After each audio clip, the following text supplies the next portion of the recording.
Hear ye. Thank you for joining me for this episode of Spicy Saturdays, where we will be looking at Disney's live-action Cinderella. Let's get started. The first outfit we'll be looking at is Cinderella's ball gown. This garment took 20 people 500 hours to finish 9 versions of this dress that were used in the movie. It is layers upon layers of different fabrics, bedazzled with Swarovski crystals, butterflies. It's Evergirl's dream ball gown, and Lily James wears it amazingly in this movie. The one thing I will say about this ball gown that in the movie, I wish that they wouldn't have done, but they did for this and some of the other costumes, is they enhanced the color. So looking at the pictures that I have, it's a very light, almost grayish blue, where when you see in the movie, it's a very more bright, vibrant just vibrant blue. And so clearly they enhanced it for the movie, which I wish that they hadn't done, because this dress is beautiful as it was without the enhancements. This dress, I was thrilled to get to see in person. The fact that it lived up to my expectations plus more was just amazing. To see the details, to learn about and how much work goes into making this, and just seeing what amazing costume designer Sandy Powell is in person was just an amazing experience. Looking at the glass slipper, what an iconic piece in the movies. These pictures show how they created the mold and then finally got the final product. So from just a plastic mold to a film mold to another film mold, and so on, until they finally got the final product that she got to wear in the movies. This dress, Ella's peasant dress, is one that she wears throughout most of the entire movie.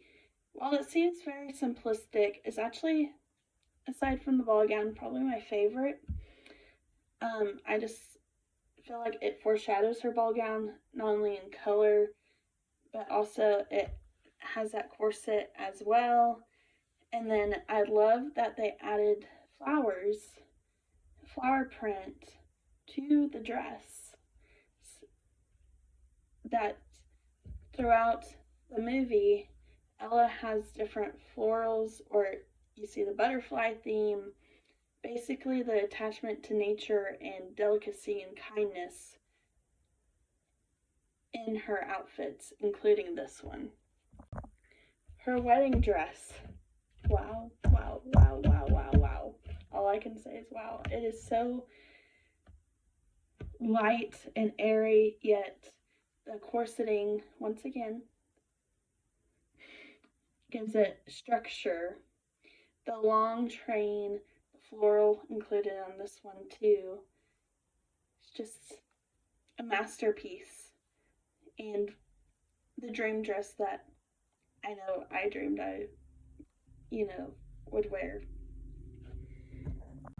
The dress that Ella was originally going to wear to the ball, classic pink, you can tell it's very vintage, which makes sense since it was her mother's gown.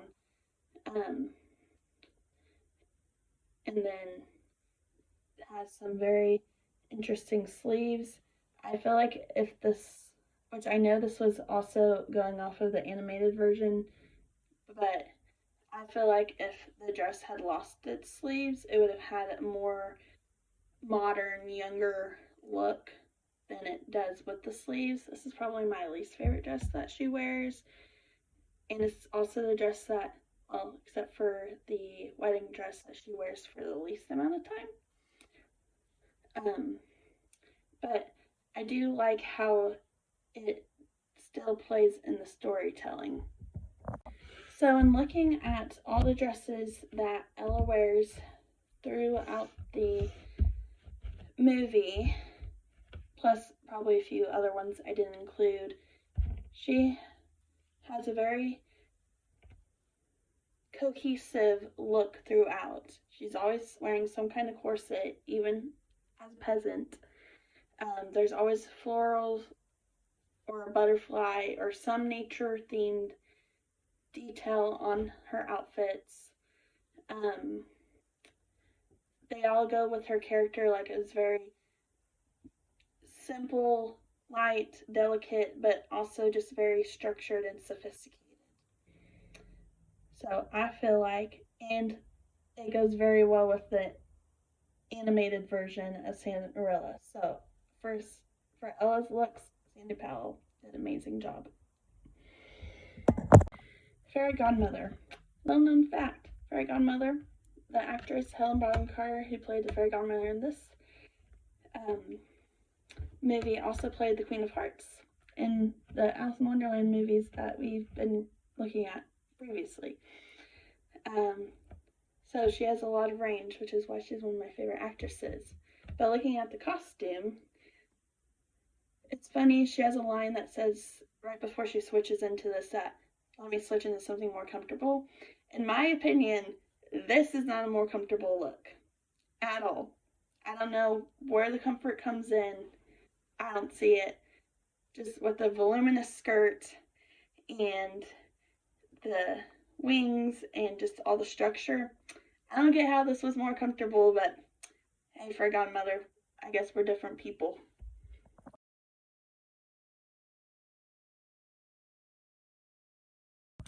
So Fairy Godmother's look and this Cinderella look from that she wore that was her mother's was another one that I got to see when I got to go see a bunch of Disney's costumes. And it was so amazing just to look at it in person and see those details and all the construction that goes into them. Again, the voluminous skirts or, the torn sleeve of Ella's dress. Just really cool to see that in person and get to experience that in that way. Prince Charming. His look, always very royal, rich colors. I also feel like his were probably enhanced for the movie.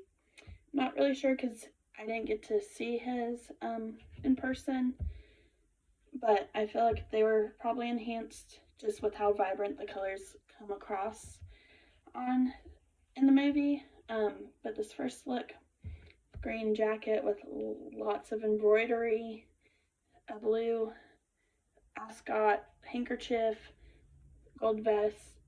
That's not gold, that's silver vest. Sorry. Silver vest, very put together, very royal. Obviously, he works at the palace. As he told Ella at this point, he was an apprentice, but he's the prince.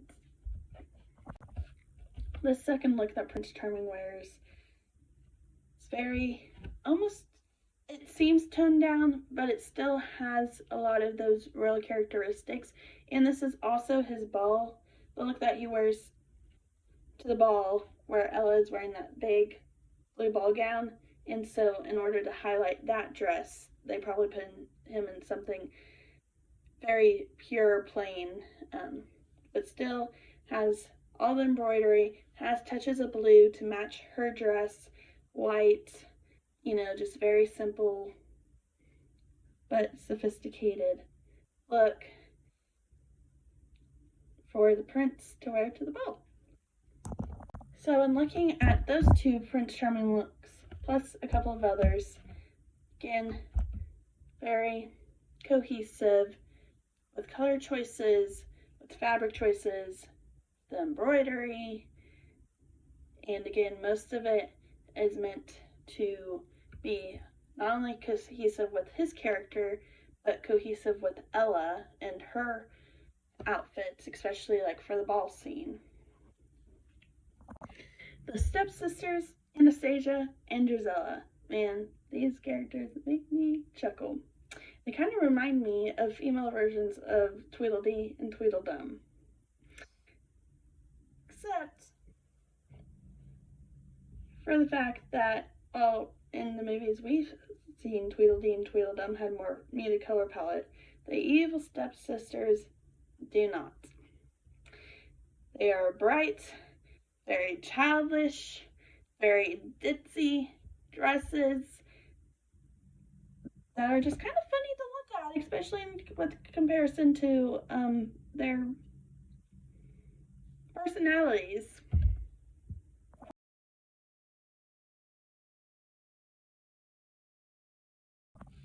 Lady Tremaine, probably one of my favorite villains ever. Just her sophistication, her wardrobe. If I could wear anyone's wardrobe from this movie, except for the ball gown, I will take the ball gown and the wedding dress that Ella wears. But other than that, if I could take anyone's whole wardrobe, it'd be Lady Tremaine, just because of all the sophisticated looks. I also love her entrance in the movie, where you don't even see her face. You see her silhouette and her shadow until she finally turns and looks at the camera, demanding your attention. It's just amazing.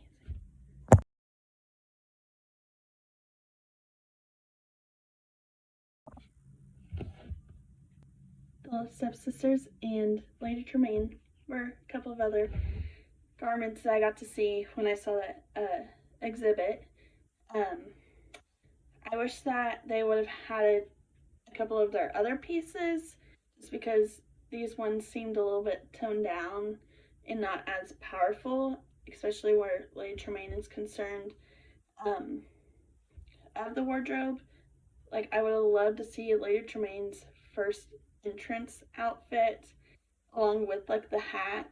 I just feel like that one is just so dramatic and so sophisticated and is just who she is. And one last thing, Lady Tremaine, unlike some other villains, she wears black, but she wears green a lot. And this is a little fact. They did that on purpose to show envy, how she was envious of Ella and other people and wanting to get more status throughout the movie. Okay, our last two outfits that we're going to look at are very minor characters as far as how long they have screen time, but I feel like they're important to look at. So that's the lizard footman and the goose coachman.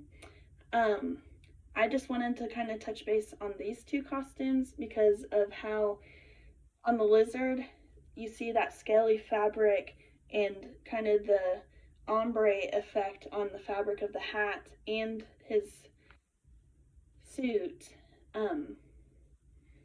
That really shows, oh yeah, this guy is a lizard pretending to be a footman. And the same thing with the goose coachman, Mr. Goose.